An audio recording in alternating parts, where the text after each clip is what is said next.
tonight to warn you about a killer. Now, this is something that has destroyed more opportunity, ideas, action, and growth than everything else combined. Now, what is this Terminator that I'm referring to? Your comfort zone. Yes, that self-imposed boundary where every day you don't step out of it. Part of you slowly wastes away. But no worries, because I have 3 awards that may incentivize and inspire you to get out of that boundary. And as a result, you'll have an increased sense of esteem, a valuable education, and worthwhile experiences that you will cherish till your dying day. Now, every time one of us walks up here and stands behind this podium or in this general area, we're out of our comfort zone. I think that also goes for experienced speakers as well. However, I've noticed, and this may be different for all of us, but as you start speaking, all the butterflies that were down here initially start to flutter away and disappear. And as you speak, you grow more confident in your ability to address people.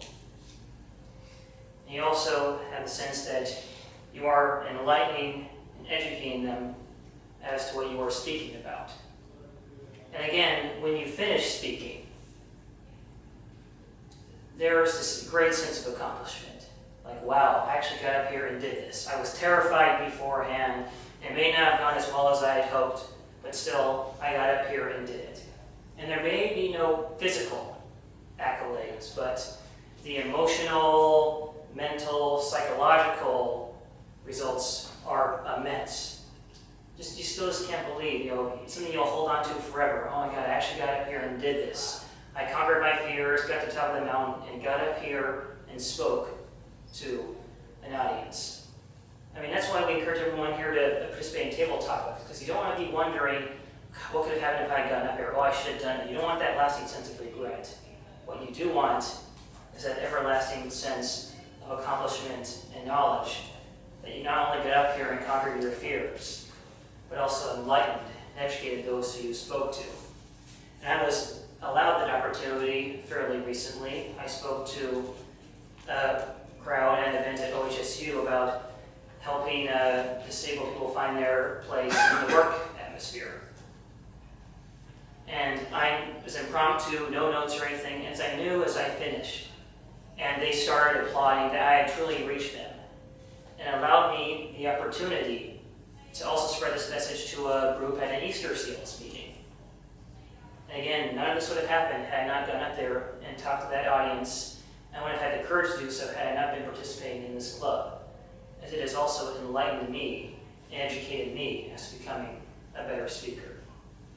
Now, speaking of enlightened education, one way that is truly vital in doing so, in obtaining one, at least I think in my own experience, is traveling abroad.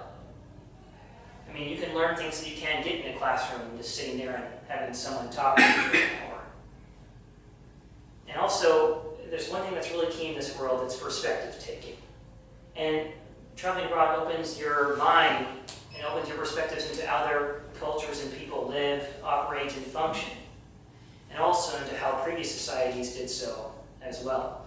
While I was in Rome, I was studying abroad, I took an on-site history class, an art history class. And what could be more appetizing for a history major than our on-site art history class in Rome?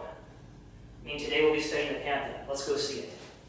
Or want to see how the Colosseum was built? Oh, it's right over here. Or, let's say we're going to be studying the Sistine Chapel. We'll look up and, oh, there it is. I mean, only when staring at something when it's right in front of your eyes and up close do you really get an understanding of all the blood, sweat, and tears that was put into crafting it. It doesn't have the same impact when you're looking at it in a textbook or on a screen in a classroom. So that's why you need to get out there and truly see how all these things work and operate and how they did before and actually experiencing them there, here, and the now. And that way, they'll have a lasting impact on you, again, until your dying day. And again, the after effects will be these cherished experiences that you'll also never let go of. And speaking of experiences, a few months ago, I signed up on this website called Meetup.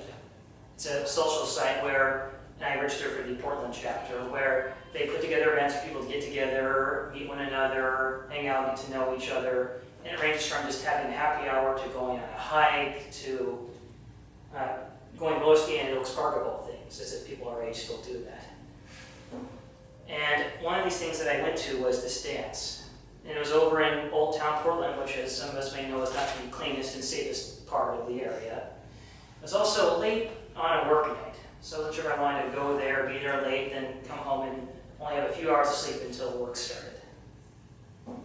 However, I said, Wes, you only live once. You miss all the shots you don't take. So why not step right up and jump in with both feet? So I did. Had a great time. Also met a couple of people that I hung out with after the dance. And later, all my housemates came by, and we just had the most amazing of times. Drinking, dancing, laughing. And something we still talk about to this day. And none of it would have happened had I not said, you know what, Wes, you're not going to settle for the same old boring Thursday night. You're going to get out there and try to have the time of your life. You know what? I did. And that's what can happen to you too, once you step out of that comfort zone. Having the time of your life, getting the education, that great sense of esteem, those everlasting experiences that you will never, ever forget. That's what you just have to do. Again, don't make it a bigger problem than it already is. All that anxiety about is something you create. The obstacle's not really there, it's you. You just have to push yourself through that mindset and say, hey, you know what? I'm not going to let these fantasies of failures, worries of failure get me down, because I know I'm going to fail regardless, if at least I do not try. And if you do, the rewards, again, while they may not have something to hold in your hand, there's something you can keep here and here forever. Something you'll never let go of. A positive place that you'll never want to leave. And let's be honest, folks. That's definitely a more preferable place than being killed by your own insecurities. Mr. Toastmaster.